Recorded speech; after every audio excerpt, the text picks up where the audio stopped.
সংস্কারের নামে ধোঁয়াশা তৈরি করলে গণতান্ত্রিক সংগ্রামে অংশগ্রহণকারী সব দল ও ছাত্র জনতার মধ্যে ভুল বোঝাবুঝি হলে ফ্যাসিবাদ মাথা চাড়া দিয়ে ওঠার চেষ্টা করবে বলে মন্তব্য করেছেন বিএনপির সিনিয়র যুগ্ম মহাসচিব রুহুল কবির রিজভী।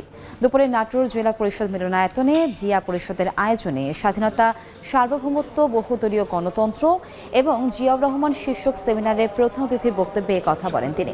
শেখ হাসিনাকে প্রশ্রয় দিয়ে ভারত বাংলাদেশের প্রতি আবারও ষড়যন্ত্র শুরু করেছে বলে অভিযোগ করেন রিজভী।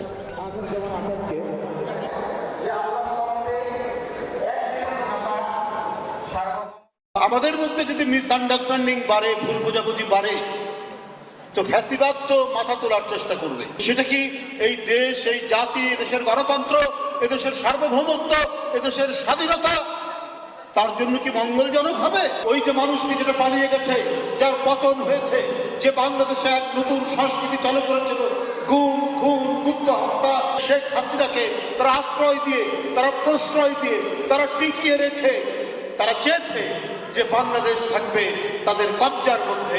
শেখ হাসিনা শূন্য বাংলাদেশ, এটা তাদের খুবই মনোব্যথা।